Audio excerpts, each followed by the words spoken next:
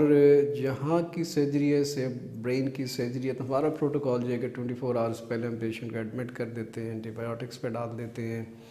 اور just before the surgery we recommend کہ جب بھی سرجری کے لیے آئیں تو پیشنٹ تھورلی ایک شاور لے کر آئیں، اور پیشنٹ تھیٹر کے اندر ہم پھر تھیٹر کے اندر ہی ہم کلپر سے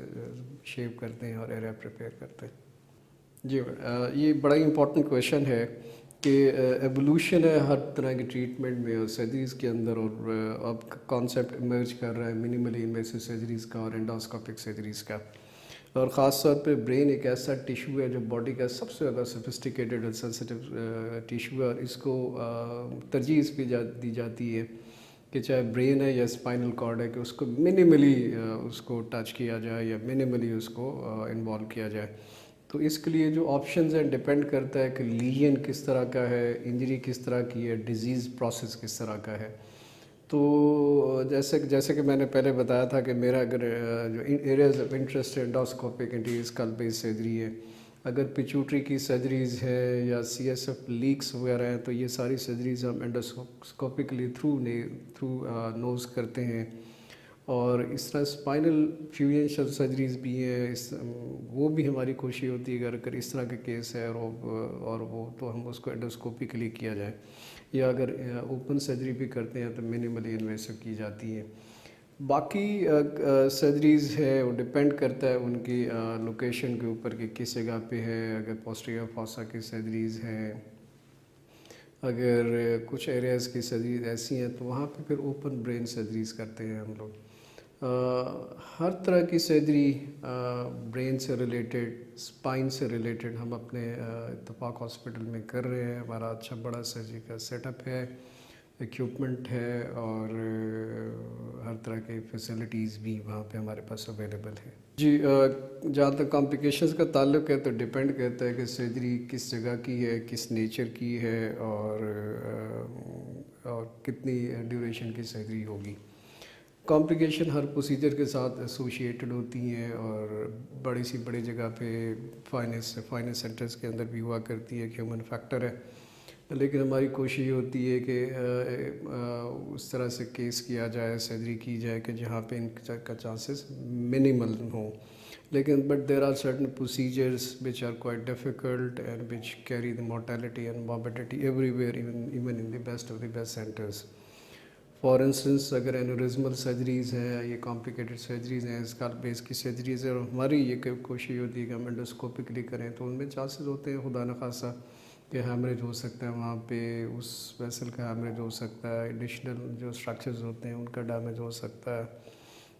بعض اوقات وہاں پہ انفیکشن کا ایلیمنٹ بھی ہو سکتا ہے، اور جب ہم سرجری کر لیتے ہیں تو سی ایس ایف لیکس وغیرہ اور اس طرح کے ایشوز بھی بن سکتے ہیں۔ اس طرح اسپائن کی سرجری کے اندر بھی ڈپینڈ کرتا ہے کہ آپ کس جگہ پہ اور کتنی ڈیپ سرجری کریں اور کتنے ایریا انوالو کریں، لیکن ایک جو کامن کمپلیکیشنز ہوا کرتی ہیں، ایک انیستھیزیا ریلیٹڈ ہوتی ہیں، ایک اسپیسیفک کمپلیکیشنز ہوتی ہیں جو ایک سرجری سے ریلیٹڈ ہوتی ہیں، وہ ڈپینڈ کرتی ہیں کہ ایگزیکٹلی لیژن کیا ہے، آئدر کہ وہ میلگننٹ لیژن ہے، بینائن لیژن ہے، ڈیپ ہے، سپرفیشل ہے، ڈومیننٹ ایریا میں ہے، نان ڈومیننٹ ایریا میں ہے، سپرفیشل ہے، کہاں پہ ایلوکینٹ ایریاز میں، نان ایلوکینٹ ایریاز میں۔ تو ہر چیز کے اپنے پراس بھی ہیں، اپنے کانز بھی ہیں، تو پاسبلٹی تو ہے کہ جی انفیکشن بھی ہو سکتا ہے، ہیمریج بھی ہو سکتا ہے، ہیماٹوماز بھی ہو سکتا ہے، نارمل ایریاز بھی بعض کا خدا نخواستہ ڈیمیج ہو جاتے ہیں، اور سی ایس ایف لیک ایک کامن کمپلیکیشنز ہوتی ہیں ان طرح کی سرجریز کے اندر، اور انفیکشنز وغیرہ بھی ساری پاسبلٹیز ہوتی ہیں، بٹ ہم یہ ساری چیزیں پیشنٹ کے ساتھ ڈیٹیل میں ڈسکس کرتے ہیں کہ کیا پروسیجر کرنے جا رہے ہیں اور اس میں کیا کیا پاسبلٹیز ہو سکتی ہیں۔ کوشش ہماری یہ ہوتی ہے، اور اللہ کا شکر ہے اس چیز کا، کہ کمپلیکیشن ریٹ منیمم سے منیمم ہو۔ جہاں تک ریکوری ہے وہ ڈپینڈ کرتا ہے، اگین وہی بات میں ریپیٹ کرنے جا رہا ہوں کہ برین میں اور اسپائن میں یہ میٹر کرتا ہے کہ ایک تو لیژن کی نیچر کیا ہے، کہ بینائن ہے کہ میلگننٹ ہے، دوسرا جو اس سے بھی زیادہ امپورٹنٹ ہے وہ یہ ڈپینڈ کرتا ہے کہ اس کی لوکیشن کہاں کے اوپر ہے۔ کچھ ایریاز آف دی برین ہے جن کو ہم ایلوکینٹ ایریاز کہتے ہیں، فار انسٹنس موٹر کارٹیکس ہے، سینسی کارٹیکس ہے، یا اسپیچ ایریاز ہے، یہ ایسے ایریاز ہیں جہاں پہ اگر کوئی لیجن ہوگا جس کی سرجری کی جائے گی تو اس میں کمپلیکیشن کے چانسز زیادہ ہوتے ہیں. وہاں پہ اگر کوئی ٹیومر ہے، اگر وہ چاہے وہ بینائن ٹیومر ہی کیوں نہ ہو، لیکن اس میں چانسز کمپلیکیشن کے زیادہ ہوتے ہیں اور ریکوری میں بھی کوئی نہ کوئی ڈیفیسٹ آ جاتے ہیں. ہاں اگر ایک لیجن بینائن ہے اور سپرفیشل ہے تو اس میں چانسز بڑے اچھے ہیں، اس میں ریکوری اچھی ہے. یا فار ایگزامپل اگر ہم اسپائن کی بات کریں تو اسپائن میں ٹیومرز کے علاوہ اور بڑی پیتھالوجیز ہیں، جیسے ڈسک سرجری ہے کامن ہمارے یہاں ایک جو بیماری پائی جاتی ہے وہ شیٹک ہے، جیسے ارک النساء کہتے ہیں. ایک کانسیپٹ، ایک جنرل پرسیپشن ہے جی کہ سرجری کے بعد چل پائیں گے نہیں چل پائیں گے. ایک غلط ایک ڈس انفارمیشن یہ پھیلائی گئی ہے. اس میں بڑے ہی اچھے رزلٹس ہیں، مور دین 90 to 95% کیسز میں ریکوری ہوتی ہے اور آلموسٹ کمپلیٹ ریکوری ہوتی ہے. جہاں پہ ٹیومرز کا تعلق ہے تو وہ ڈفرینٹ اسٹڈیز ہیں، میگا ٹرائلز ہیں. اگین وہی امپورٹنٹ بات آ جاتی ہے کہ لوکیشن کیسی ہے اور ہسٹالوجی کیا آ جاتا ہے. اگر میلیگننٹ ٹیومر ہے جیسے ہم کینسر کہتے ہیں عام زبان میں، تو برین کے اندر سروائیول سرجری کے بعد it is not more than a year even in the best of the best centres. اگر لیکن بینائن لیجنس ہیں تو اس پہ سروائیول اچھا ہے، مور دین 5 ایئر سروائیول ان مور دین 90%. جی یہ بڑا امپورٹنٹ اسپیکٹ ہے کہ سرجری کے بعد جو لائف سٹائل ہے کیا وہ نارمل رہ سکتا ہے، یا وہ جس پہ ایک پیشنٹ جو کام کر رہا تھا کیا وہ جاری رکھ سکے گا. تو اگر ہم اسپائن سرجری کی بات کریں اور ایسی لیجنز کی بات کریں جیسے یہ ڈسک پرولیپس ہے یا شیاٹیکا کی سرجری ہے، شیاٹیکا کی سرجری ہے یا سروائیکل ڈسک کی سرجری ہے، تو یہ سرجری تو اتنی سیف ہے کہ ان میں آلموسٹ 98% 99% ریکوری ہو جاتی ہے. Patient can resume with the normal activities he was doing it before the surgery. ایک ٹائم لیمٹ ہوتا ہے، ہم کہتے ہیں 4 ہفتے تک یا 4 ویکس تک کوئی ہیوی کام نہ کریں، بھاگے دوڑے مت اور احتیاط کریں، اس کے بعد تو people can do normal work. اسی طرح اگر ٹیومرز ہیں، سپرفیشل ٹیومرز ہیں اسپائن کے، ڈیورا کے باہر پڑے ہوئے ہیں، تو اس میں تو بڑے اچھے رزلٹس ہیں. ایون ڈیورا کے اگر اندر ہے اور اس میں بھی بڑے اچھے رزلٹس ہیں، patient can lead a normal life. ہاں ڈیورا کے اندر انٹرامنڈلری ٹیومرز ہیں تو اس پہ کچھ نہ کچھ ڈیفیسٹ آ جایا کرتے ہیں، وہ ڈیپینڈ کرتا ہے کس جگہ کے لیے نہ کس حد تک ہے. جہاں تک برین کا تعلق ہے تو برین میں چونکہ ری جنریشن اس طرح سے نہیں ہوتی جس طرح ریسٹ آف دی باڈی میں ہوا کرتی ہے، جو ایک دفعہ ڈیفیسٹ آ جاتا ہے either because of the trauma, tumour اور ہیمریج وٹ ایور، تو وہ ڈیفیسٹ پرسسٹ کرتا ہے. لیکن بعد میں نیورو پلاسٹیسٹی سے اور چیزوں سے کچھ نہ کچھ ریکوری ہو جاتی ہے، فزیو تھراپی ہو جاتی ہے. بٹ اس میں پھر پیشنٹ کی کاؤنسلنگ اور ریہیبلیٹیشن بڑی امپورٹنٹ ہے. ہم پھر اس پہ اسٹریس دیتے ہیں پیشنٹ کو کہ ریہیبلیٹیشن اور فزیو تھراپی کرتے رہیں، تو اس میں پھر امپرومنٹ ہو جایا کرتی. لاسٹ میں جو لوگ بھی یہ دیکھ رہے ہیں یا سن رہے ہیں، میری ایک قسم کی ایک گزارش ہے اور ایک قسم کا ایک میسیج ہے سب کے لیے کہ میری دعا ہے انشاءاللہ سب کو اس سے صحتیاب رکھے. لیکن زندگی کے ساتھ ساتھ بیماریاں تکلیفیں آیا کرتی ہیں، تو جنرل ایک پرسیپشن لوگوں نے پھیلا رکھی ہوتی ہے کمر کے بارے میں اور دماغ کی سرجریوں کے بارے میں جی کہ پتہ نہیں اس کے رزلٹ ٹھیک ہوں گے نہیں ہوں گے، خاص طور پہ کمر کی سرجری اور گردن کی سرجری میں. تو ایسا نہیں ہے، ایسا نہیں ہے. اب وہ زمانے نہیں رہے، اتنی ایڈوانسمنٹ ہو گئی ہیں، اتنی ایکوپمنٹ آ گئے ہیں، ایسی ٹیکنالوجیز آ گئی ہیں، ایسی ٹیکنیکس آ گئی ہیں کہ بڑے اچھے رزلٹس ہیں. اور میں تو بار بار اس چیز کی تاکید کروں گا اور ریکویسٹ بھی کروں گا ایٹ دا سیم ٹائم کہ اگر خدا نہ خاصہ ایسا کسی کو ساتھ ایشو ہے، شیاٹیکا ہے، بریکیلجیا ہے، ارک النساء ہے یا کوئی ایسی بیماری ہے یا تو ضرور ایسے ڈاکٹر کو کنسلٹ کریے، ایسے اسپیشلسٹ کو کنسلٹ کیجیے جنہوں نے اسپیشلائز کر رکھا ہے اس فیلڈ میں، جن کا تجربہ ہے، جن کا ایکسپیرینس اتنا زیادہ ہے، جو اس چیز کو ڈیل کر رہے ہیں، تاکہ آپ کو بیسٹ پاسبل ہیلتھ فیسلٹی ہے وہ مہیا کی جا سکے.